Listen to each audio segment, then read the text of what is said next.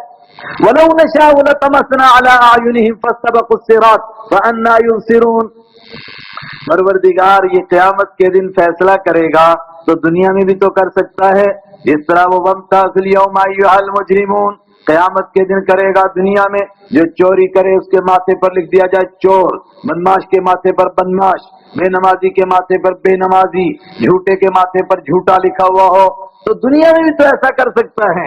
فرمایا کرنا چاہوں تو کر سکتا ہوں مگر ایسا کرتا نہیں ہوں، موقع دے رہا ہوں، موقع دے رہا ہوں، چلتے جاؤ۔ لو نشاء ولو نشاء، اور اگر ہم چاہیں، لطمسنا علی اعینہم، ہم ہلاکت ڈال دیں، کمس موند دیں ہم، اعینہم ان کی آنکھوں کو، ہلاکت ڈال دیں ان کی آنکھوں پر۔ لیکن تمس کس ہلاکت کو کہتے ہیں کہ نہ آنکھ رہے نہ آنکھ کا نشان رہے، جس طرح پیچھے کا حصہ ہے اسی طرح آگے کا حصہ ہو جائے۔ اگر ہم چاہیں تو آنکھوں کے نشان ہی مٹا دیں، ہو سکتا ہے اس طرح۔ اور چلتے چلتے آدمی کی آنکھوں کے نشان مٹ گئے، فاستبقوا الصراط، تو آدمی لپکے گا راستے کی طرف، فاستبقوا، وہ دوڑیں گے راستے کی طرف، فأنى يبصرون، تو کہاں سے دکھائی دے گا۔ اور آج کئی مرتبہ اللہ تعالیٰ میرے اور آپ کی عبرت کے لیے کر دیتا ہے ایسا کہ چلتے چلتے لوگوں کی نگاہیں غائب ہو جاتی ہیں۔ اللہ اکبر! جو اللہ یہ کر سکتا ہے تو کیا یہ آخرت میں نہیں کر سکتا ہے؟ کر سکتا ہے۔ وَلَوْ نَشَاءُ، اور اگر ہم چاہیں، لَمَسَخْنَاهُمْ عَلَى مَكَانَتِهِمْ، تو ہم مسخ کر دیں ان کو اپنی جگہ پر۔ مسخ کرنے کا مطلب چلتے چلتے انسانوں کی شکلیں بدل جائیں، کوئی سور بن جائے، کوئی بندر بن جائے، کوئی گدھا بن جائے، یہ بھی ہو سکتا ہے، اور کوئی پتھر ہی بن جائے۔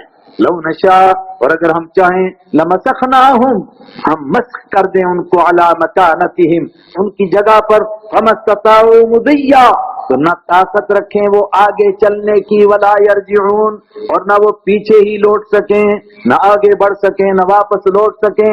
ہم ان کو پتھر بنا دیں، جہاں کے ہیں وہیں کے وہیں ویسے ہی ہو جائیں۔ یہ بات دو فرمائی کہ ایسا ہو سکتا ہے، اللہ ایسا کر سکتا ہے، اور بار بار انسان ایسا دیکھتا بھی ہے منظر، جس یقین کرانے کے لیے دکھایا جاتا ہے کہ ایسا ہوگا، لیکن پھر بھی آدمی کو کس طرح یقین آئے کہ ایسا ہوتا ہے؟ تو فوراً مثال کے طور پر، دلیل کے طور پر ایک بات پیش کی جا رہی ہے کہ ہر ایک آدمی جس کو اللہ لمبی عمر دیتا ہے تو بوڑھا تو ضرور ہوتا ہے۔ آپ کے گھر میں بھی بوڑھے ہیں، تو ذرا دائیں بائیں بوڑھوں کو دیکھو کیا حال ہوتا ہے۔ وَمَن نُعَمِّرْهُ نُنَكِّسُهُ فِي الْخَلْقِ، اور ہم جس کو لمبی عمر دیتے ہیں ہم اس کو اوندا کر دیتے ہیں۔ لفظی مانا اوندا کر دیتے ہیں، اوندے کا مطلب سر نیچے پاؤں اوپر، مطلب الٹا ہو جاتا ہے۔ الٹا کیا ہوتا ہے؟ واپس بچہ بن جاتا ہے۔ اللہ اکبر! بچہ کیسا تھا؟ کل چارپائی پر پڑا پڑا ٹین ٹین کر رہا تھا، ٹانگیں چلتی نہیں تھی، بوڑھے کی بھی ٹانگیں نہیں چلتی ہیں، ہاتھ کام نہیں کرتے تھے، بوڑھے کی بھی کام نہیں کرتے۔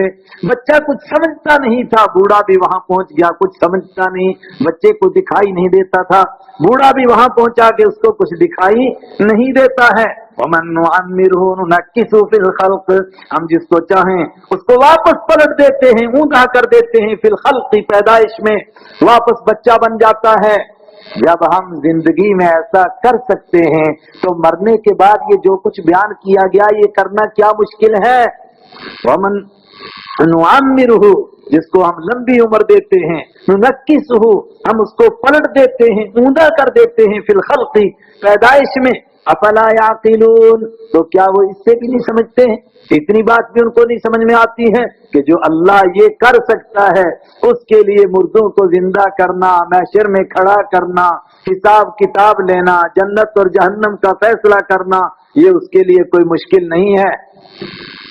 کئی مرتبہ کچھ باتیں کہی جاتی ہیں لیکن آدمی اس کو سمجھتا ہے یہ مبالغہ ہوا ہے۔ یہ بات ذرا مشکل ہے سمجھنے، توجہ۔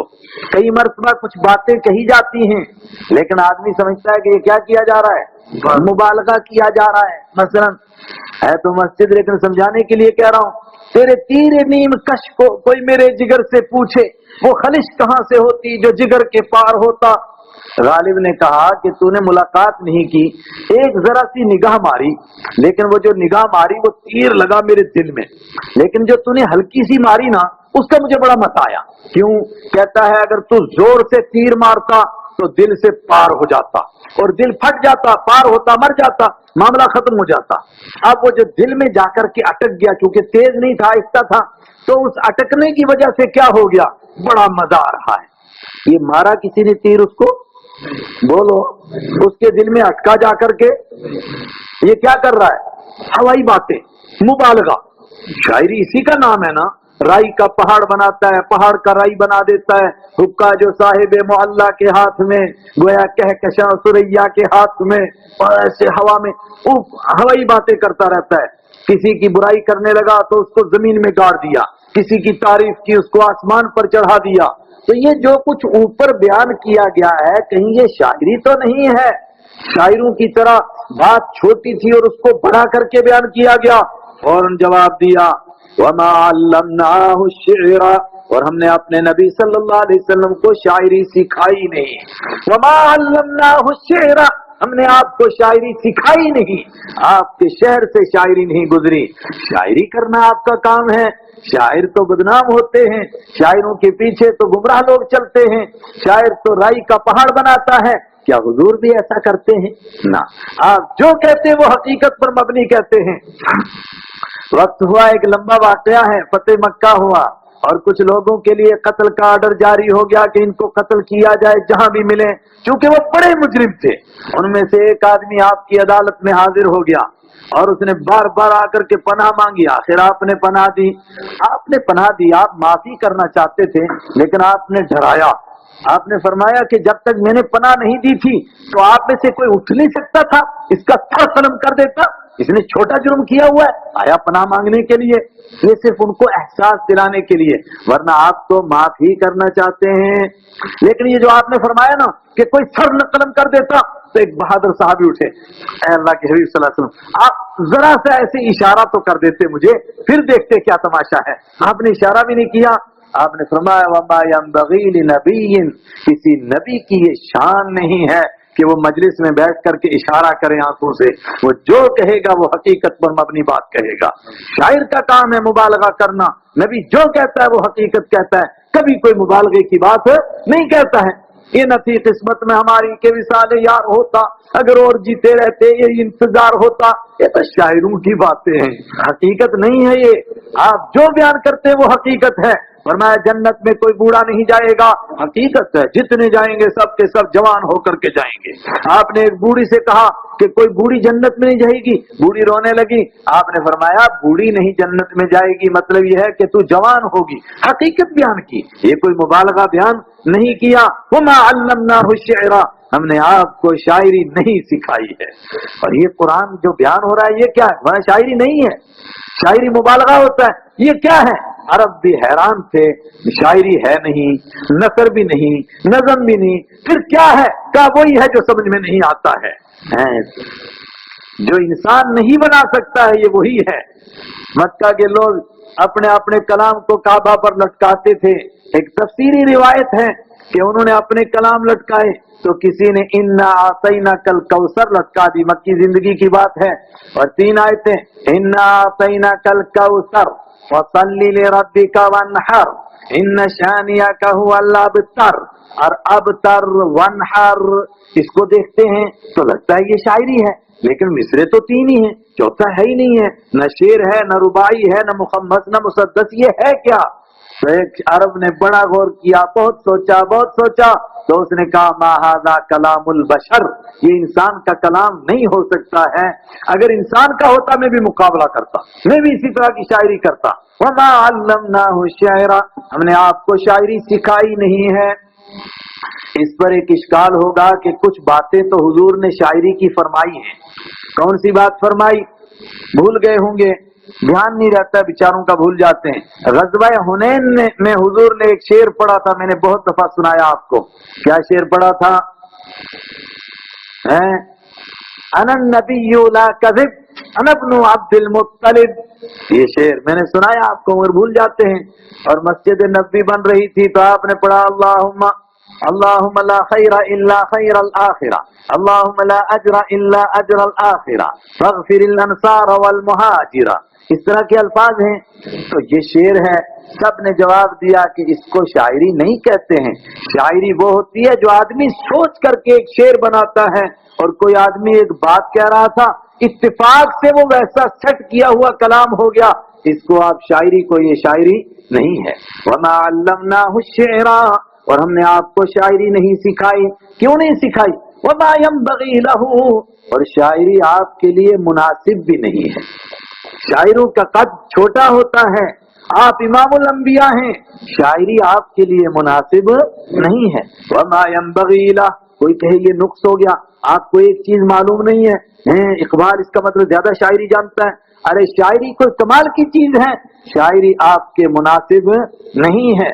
وما علمناہ الشعر، ہم نے آپ کو شاعری نہیں سکھائی، وما ينبغي له، اور آپ کے لیے شاعری مناسب بھی نہیں۔ پھر یہ جو بیان کیا گیا یہ کیا ہے؟ ان هو الا ذکر وقرآن مبین، یہ نہیں ہے مگر ایک نصیحت ہے، وقرآن مبین، اور صاف صاف پڑھی جانے والی کتاب ہے۔ یہ شاعری نہیں ہے، یہ حقیقت پر مبنی کلام ہے، یہ دلوں کی تاروں کو ہلا دیتا ہے، اس کا انداز بیان کانوں کو بھی کھینچ لیتا ہے، مگر یہ شاعری نہیں ہے۔ کس لیے آپ پر اتارا گیا؟ لِيُنذِرَ مَن كَانَ حَيًّا، تاکہ اس قرآن کے ذریعے سے آپ آگاہ کریں، آپ ڈرائیں من کان حیا، اس آدمی کو جو زندہ ہو۔ کچھ بات آئی سمجھ میں؟ قرآن کے ذریعے بھی اس کو سمجھایا جائے گا جو کچھ نہ کچھ زندہ ہو، اور جس کی آتما بالکل ہی مر گئی، جس کے اندر جان ہی نہیں رہی۔ تو میں نے میاں محمد رحمت اللہ علیہ کا سنایا تھا نا، جس کھیتی دا کچھ نہ رہا کی سکا کی ہریا، اس کو کوئی فائدہ نہیں۔ اب آپ کہیں جناب بڑی بہترین بارش ہوئی برسات میں، بٹھنڈی میں سیب نہیں لگے۔ حضرت یہاں سیب کی زمین نہیں نا، یہ تو بیچاری مری ہوئی زمین ہے، اگر گھاس ہو جائے تو شکریہ ادا کیجئے، یہاں سیب نہیں آتے ہیں اس کے اوپر۔ تو مردہ دلوں کو نہیں اس کے ذریعے سے سمجھایا جائے گا، اس کے ذریعے سے اس کو سمجھایا جائے گا جس کی آتما، جس کی روح، جس کا دل کسی نہ کسی طور پر تھوڑا زندہ ہے، اور جس نے گناہ کر کر کر کر کر کے اپنے آپ کو مار دیا ہے، اس کو قرآن سے فائدہ نہیں ہوگا۔ البتہ ایک بات ہوگی، وَيَحِقَّ الْقَوْلُ عَلَى الْكَافِرِينَ، اور بات پکی ہو جائے گی کافروں پر، نافرمانوں پر۔ ان پر کیا بات پکی ہو جائے گی کہ اب ان کے دل مردہ ہو گئے ہیں، قرآن سے ان کو فائدہ نہیں ہوا، اب سمجھو کہ جہنم میں جا کر ہی سانس لیں گے، یہاں یہ باز آنے والے نہیں ہیں۔ ابو جہل، عتبہ، شیبہ، ولید، قرآن نے ان کے لیے کہا تھا ختم اللہ علی قلوبہم وعلی سمعہم وعلی ابصارہم غشاوہ، تو کیا ان کو ایمان نصیب ہوا؟ نہیں ہوا۔ اتنا کچھ سمجھایا گیا، اتنا بتایا گیا، مگر اس کے باوجود ان کو ایمان نصیب نہیں ہوا۔ ایمان نصیب نہیں ہوا مگر اللہ کے ہاں اب عذر نہیں کر سکتے ہیں، بات پکی ہو گئی۔ کوئی کہے جناب ہمیں سمجھنے کا موقع نہیں ملا، کوئی کہے کہ ہم کو سمجھایا نہیں گیا، سمجھنے کا موقع بھی ملا اور ان کو بار بار سمجھا بھی دیا گیا۔ یہ ہے قرآن پاک کا مقصد۔ اور کیا کمال ہے قرآن کا، جہاں سے بات شروع ہوئی تھی نا، یاسین والقرآن الحکیم، پھر اسی کے اوپر آخری رکوع میں بات کو پورا کیا جائے گا۔ آپ کو جو کچھ سمجھا دیا گیا ہے یہ شاعری نہیں، یہ نصیحت ہے، یہ قرآن ہے۔ اور کس لیے ہے؟ لینذرا، تاکہ آگاہ کریں آپ من کان حیا، اس آدمی کو جو زندہ ہے۔ اب آگے کہنا تھا کہ مردے کو کوئی فائدہ نہیں ہوگا، تو مگر وہ مردے کا لفظ بولنے کے بجائے قرآن پاک نے کہا وَيُحِقُّ الْقَوْلُ، اور بات پکی ہو جائے عَلَى الْكَافِرِينَ، نافرمانوں پر، انکار کرنے والوں پر، نہ ماننے والوں پر۔ سبق مکمل ہوا، لیکن بند کرنے سے پہلے ایک لطیفہ ہی سمجھ لیں۔ عربی میں کافر یہ کوئی گالی نہیں ہے، ہمارے معاشرے میں یہ گالی ہے، اور غیر ایمان والے آپس میں ایک دوسرے کو بھی برا کہتے ہیں، تو کہتے کافر کہیں کا۔ تو اگر ان کو قرآن کہے کوئی کافر کا لفظ تو ان کو لگتا ہے کہ جیسے ہم گالی دیتے ہیں یہ ویسے ہی ہے۔ نہیں، قرآن پاک میں کافر کا مطلب جو قرآن کی باتوں کو نہیں مانتا ہے، جو قرآن کی باتوں کو نہ مانے، اس کا نام عبد الرحمن ہو، عبد الرحیم ہو، عبداللہ ہو، وہ بھی کافر ہے۔ اور قرآن کی باتوں کو نہ مانے اور اس کا کوئی اور نام ہو تو وہ بھی کافر ہے۔ یہ کسی کے لیے کوئی گالی کی بات نہیں ہے۔ اللہ تعالیٰ مجھے اور آپ کو قرآن کا عشق عطا فرمائے، ایسی محبت عطا فرمائے کہ بس قرآن پاک سنے اور اس کے بغیر چین ہی نہ آئے۔ جس طرح مکہ کے کافر کہتے تھے نا کہ ہم قرآن کو سنے بغیر سو ہی نہیں سکتے، کافر بے شک ہیں مگر اس کے بغیر ہم نہیں جی سکتے۔ اللہ ہم کو بھی ایسی محبت عطا فرمائے۔ وآخر دعوانا الحمدللہ رب العالمین۔